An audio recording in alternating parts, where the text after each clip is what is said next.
اگر کسی کو وطر میں دعائے قنوت نہ آتی ہو تو وہ کیا کرے؟ پہلا سوال یہ پیدا ہوتا ہے کہ کیوں نہیں آتی؟ بعض پوچھتے ہیں ہمیں نماز جنازہ کی دعا نہیں آتی، کیا کریں؟ کیوں نہیں آتی؟ کیوں نہیں سیکھتے آپ؟ اگر میں ابھی اعلان کر دوں یا ہماری گورنمنٹ اعلان کر دے کہ جو دعائے قنوت یاد کرے گا اسے 1,00,000 روپے ملیں گے، سناؤ اور 1,00,000 کا چیک لے جاؤ یا کیش 1,00,000 روپے لے کر جاؤ۔ اسی طرح جس کو جنازے کی دعا نہیں آتی یا نماز جنازہ نہیں آتی، ہم اس کو 1,00,000 روپے دیں گے، یاد کر کے ہمیں سنائے اور صحیح ادا کر کے دکھائے، 1,00,000 ملے گا۔ اب مجھے آپ دیانتداری سے بتائیے کتنا منٹ لگیں گے اس کو سیکھنے میں؟ اب تو 5 منٹ میں سیکھ کر بولیں گے، فوراً وہ چھلانگے لگاتے ہوئے جائیں گے، لائیے جی 1,00,000۔ یہ اصل مسئلہ یہ ہے، میں آپ پہ اٹیک نہیں کر رہا ہوں، صرف پیار محبت سے بات سمجھا رہا ہوں کہ جب ہم آخرت کو انتہائی معمولی سمجھتے ہیں، اللہ کے احکام کو، سنت رسول کو حقارت کی نگاہ سے دیکھتے ہیں، تو یہی ہوتا ہے کہ یاد کرنے کے بجائے حل پوچھتے ہیں، کوئی آسان سا حل بتا دو۔ دنیا کے معاملے میں اگر فائدہ ہوتا ہے کبھی بھی یہ نہیں کہتے کہ اس کو چھوڑو یہ دوسرا حاصل کر لے، مجھے کوئی دوسرا حل بتاؤ۔ اس لیے میں آپ سے سب سے پہلے تو اولاً گزارش کروں گا فوراً سے پیشتر یاد کریں تاکہ نبی کریم صلی اللہ علیہ وسلم کی سنت کی ادائیگی کا موقع ملے۔ دوسرا یہ کہ جب تک آپ یاد کر رہے ہیں 3 مرتبہ صرف اس طرح کہہ رہے ہیں، اللہم اغفر لی، اللہم اغفر لی، اللہم اغفر لی، یعنی اے اللہ میری مغفرت فرما۔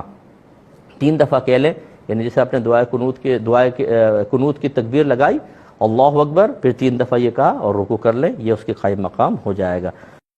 ایک کہتے ہیں کسی بالغ کا اگر پیشاب نکل جائے اور وہ 1 درہم سے کم ہو اور اس نے ایسے ہی اس کپڑے میں نماز پڑھ لی تو اس کی نماز ہو گئی یا نہیں؟ پہلے اس بات کو سمجھ لیں، درہم کے جو بھائی نے ذکر کیا وہ کیا ہے؟ دیکھیں نجاست جو ہوتی ہے بعض بہنے والی ہوتی ہیں جیسے پیشاب، بعض گاڑھی ہوتی ہیں جیسے گوبر وغیرہ۔ یہ چونکہ پیشاب کے بارے میں، اس لیے میں اسی کے بارے میں عرض کرتا ہوں، فقہا نے گندگی کی ایک مقدار متعین کی ہے، اگر اس سے زیادہ ہو تو نماز ہوگی نہیں، اور اس گندگی کو نماز پڑھنے سے پہلے ختم کرنا فرض ہوتا ہے۔ ایک مقدار ایسی ہے کہ اس میں اسے ختم کرنا واجب ہے، لیکن اگر آپ پڑھ لیں گے نماز ہو جائے گی، لیکن گناہ گار ہوں گے اور اس نماز کو دوبارہ لوٹانا واجب ہے۔ اور تیسری ایسی ہوتی ہے کہ اتنی گندگی کہ جو اس مقدار تک نہ پہنچے تو اس کو مطلب ایک طرح سے معاف رکھا گیا ہے، یعنی پاک کرنا بہتر تھا، اگر اسی میں نماز پڑھ لی نماز ہو جائے گی۔ اب اس کو لوٹانا بھی واجب نہیں، لوٹائیں بہتر ہے، نہ لوٹائیں تو کوئی بات نہیں۔ یہ جو مقدار ہے اس کو 1 درہم کہتے ہیں۔ اب لیکوڈ میں وہ درہم کی مقدار کیا ہے؟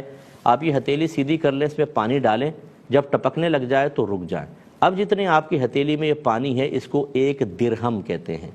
اگر نجاست اس 1 درہم سے زائد ہے تو پاک کرنا فرض، اس میں نماز نہیں ہوگی۔ 1 درہم کے برابر ہو نماز شروع ہو جائے گی، ادا بھی ہو جائے گی، لیکن مکروہ تحریمی ہوگی، آپ گناہ گار ہوں گے اور اس کو دوبارہ پڑھنا واجب ہے۔ ان دونوں میں فرق یہ ہے کہ اگر 1 درہم سے زائد تھی اور آپ نے ایسی نماز پڑھ لی ہوگی ہی نہیں، اور وقت نکل گیا تو قضا کا گناہ، اور اگر 1 درہم کے برابر تھی تو پاک کرنا واجب تھا، آپ نے پڑھی تو ادا ہو گئی۔ اب واجب الاعادہ تو ہے، لیکن اگر ٹائم نکل گیا تو قضا کا گناہ نہیں ہے، ادا ہو گئی ہے۔ اور 1 درہم سے کم ہو تو پاک کرنا سنت ہوتا ہے، اگر آپ نے ایسے ہی نماز پڑھ لی نماز ہو جائے گی، لوٹانا بھی واجب نہیں ہے۔ اس کا مطلب یہ ہوا کہ اگر بالغ ہے، 1 آدھ قطرہ گرا اور وہ پھیل کر 1 درہم تک بھی نہ پہنچا اور اسی کے ساتھ نماز پڑھ لی تو گنجائش ہے، بالکل نماز ہو جائے گی۔ بہتر تھا کہ پاک کر لیتے، اگر نہ کیا اور اس میں نماز پڑھ لی ہے تو نماز ہو جائے گی اور لوٹانے کی بھی حاجت نہیں ہے۔ ایک بھائی نے پوچھا، ہمارے علاقے کی عورتیں سر کے بال کاٹ کے جمع کرتی رہتی ہیں، جب برتن والے آتے ہیں انہیں بیچ کر برتن خرید لیتی ہیں، کیا یہ صحیح ہے؟